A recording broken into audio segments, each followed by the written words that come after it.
जय हिंद। आज इस वीडियो में हम लोग समझेंगे कि जापान के ऊपर अमेरिका ने परमाणु बम क्यों मारा और 3 दिन के अंदर डबल परमाणु बम अमेरिका ने क्यों मारा। पहला परमाणु बम हिरोशिमा में मारा, दूसरा परमाणु बम नागासाकी में मारा और 6 अगस्त 1945 को यानी हिरोशिमा में मारता है। उसके बाद 9 अगस्त 1945 को नागासाकी में मार देता है। यानी 3 दिन के अंतराल में डबल परमाणु बम अमेरिका ने मारा। और जब परमाणु बम जापान के ऊपर मारा गया तो जापान के लोग किस तरह से यानी दुर्घटना घटी और कितने लोगों को जान गंवानी पड़ी और कितना जापान को लॉस हुआ और उसके बाद यानी जापान के राजा सरेंडर कैसे किए। तो आइए इस वीडियो में समझते हैं कि अमेरिका ने परमाणु बम क्यों मारा। बिना दुश्मनी के कोई ऐसे नहीं मार सकता, पहले कोई ना कोई दुश्मनी होगा। तो सबसे पहले समझते हैं कि जापान और अमेरिका के साथ क्या दुश्मनी था, उसके बाद समझेंगे कि जब जापान पर मारा गया परमाणु बम तो कितना लॉस हुआ और कितना लोगों को जान गंवाने पड़े और किस तरह से यानी परमाणु बम जब मारा जाता है तो कहा जाता है कि 10-20 वर्षों तक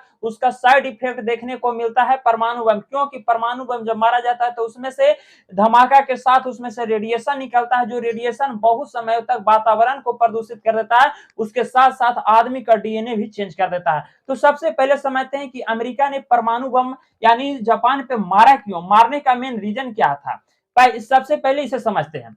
तो देखिए, प्रथम विश्व युद्ध समाप्त होने के बाद सेकेंड विश्व युद्ध की शुरुआत होती है 1939 में। जब सेकेंड विश्व युद्ध की शुरुआत 1939 में होती है तो जिसमें दो तरफ से लड़ा जा रहा था, एक धुरी राष्ट्र की तरफ से, दूसरा मित्र राष्ट्र की तरफ से। धुरी राष्ट्र में कौन कौन देश आते हैं इसको समझते हैं। जैसे इटली, जापान और जर्मनी आते हैं और मित्र राष्ट्र की तरफ से फ्रांस, अमेरिका, ब्रिटेन और सोवियत संघ आते हैं। तो ये दोनों देश मिल करके यानी दोनों गुट मिल करके और पूरे विश्व के लेवल पर लड़ रहे थे, यानी विश्व युद्ध लड़ रहे थे।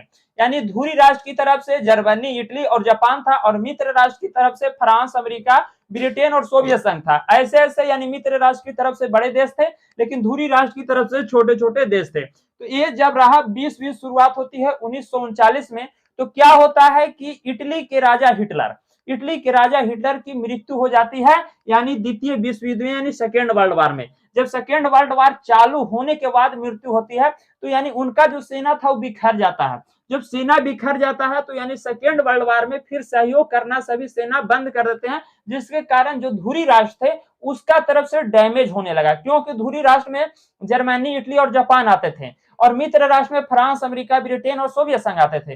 तो जब यानी धुरी राष्ट्र जब कमजोर पड़ने लगा तो उस समय यानी ताकतवर देश था तो जापान ने सारा मोर्चा को संभाला और यानी विश्व युद्ध को चालू रखा। जब विश्व युद्ध को चालू रखते रखते यानी सारा जापान को मोर्चा संभालना पड़ा, क्योंकि उस समय विकसित देश था तो जापान था, उसके बाद टेक्नोलॉजी सही थी और आधुनिक टेक्नोलॉजी थी, तो यह मोर्चा संभाले हुआ था यानी द्वितीय विश्व युद्ध को जापान संभालते संभालते एक तरफ यानी दिन प्रतिदिन कमजोर पड़ते गया, यानी धुरी राष्ट्र यानी जापान के तरफ के लोग, यानी जापान के तरफ के लोग, जर्मनी, इटली और जापान वाले लोग यानी धुरी राष्ट्र के जितने लोग यानी सेकेंड वर्ल्ड वार में हिस्सा लिए थे वो कमजोर पड़ने लगे। उसके बाद अमेरिका ने क्या करता है कि 16 जुलाई 1945 को सफल परमाणु परीक्षण कर लेता है।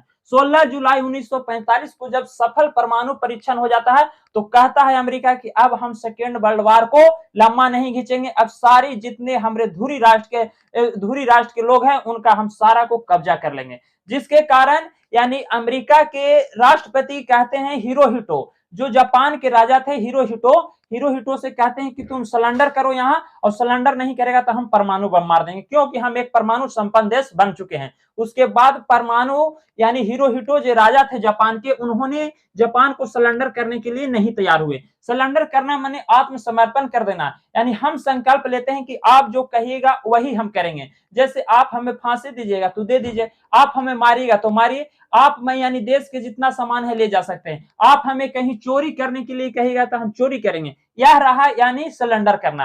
यानी सरेंडर करने के लिए हिरोहिटो जो राजा थे जापान के वो नहीं कह रहे थे।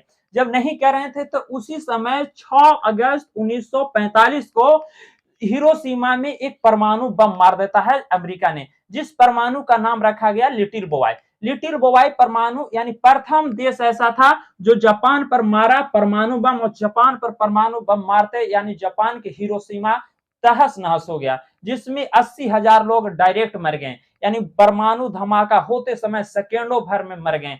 कितने पेड़ पौधे खत्म हो गए। उसके बाद जितने यानी 20,000 से अधिक लोग उसके रेडिएशन के कारण मर गए, क्योंकि परमाणु बम जब मारा जाता है तो उसमें से रेडिएशन निकलता है और उस रेडिएशन के कारण यानी कितने लोग मर गए। और मरने के बाद 3 दिन लोगों को यानी जापान के लोग इस बात को समझ ही रहे थे कि जब तक यानी 9 अगस्त 1945 का एक परमाणु बम और हमला करता है जो यानी नागासाकी में मारता है 9 अगस्त 1945 को, यानी 3 दिन के अंतराल में फिर मार देता है। यानी अमेरिका ने अब 3 दिन के बाद अंतराल में मारा तो पूरी तरह से जापान यानी नहस तहस हो गया। और नहस तहस होने के बाद यानी हिरोहितो जो थे यानी जापान के राजा, उन्होंने 14 अगस्त 1945 को सरेंडर कह दिए और बोले कि अब हम सरेंडर करते हैं, क्योंकि अब हम अपने राष्ट्र को इस तरह से घाटा होते यानी बर्बाद होते नहीं देखना चाहते हैं, बल्कि हमको आत्मसमर्पण करना पड़े। लेकिन हम अब इस देश को यानी जापान के देश को बचा नहीं सके, वो ठीक बात है, लेकिन जितना हो सके अब हम घाटा नहीं होने देंगे। तो इसके बाद सरेंडर कर देते हैं 14 अगस्त 1945 को।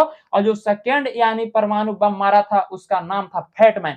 फैटमैन के द्वारा यानी 80,000 से कम लोगों को घायल पहुंचा था, क्योंकि जो फैटमैन बम था वो बहुत ऊंचाई अधिक ऊंचाई पर यानी फट गया था। और जो अधिक ऊंचाई पर फटने के कारण पृथ्वी पे झटका यानी नागासाकी पे झटका बहुत कम लगा, और जिसके कारण 40,000 लमसम लोग मरे थे। और इसके बाद यह बहुत पूरी तरह से यानी जापान को पूरी तरह से बर्बाद कर दिया अमेरिका ने। और बर्बाद करने के बाद 14 अगस्त 1945 को हिरोहितो जापान के राजा सरेंडर कर दिए। उसके बाद अगर हिरोहितो जापान के राजा सरेंडर नहीं करते हैं तो यानी 19 अगस्त 1945 को फिर एक परमाणु बम मारता अमेरिका ने, और परमाणु बम मार कर करके और पूरी तरह से तहस नहस कर देता यानी जापान को। और जब जापान तहस नहस हो गया तो उसके बाद तो इटली तो पलायन से हट गया था, क्योंकि इटली के राजा हिटलर को मृत्यु हो जाने के बाद उनका सेना छितर पितर गया था। तो यानी इटली तो पलायन से हट गया था। जापान के राजा सरेंडर कर दें हिरोहितो, तो हिरोहितो सरेंडर कर दें तो अब बचता है जर्मनी।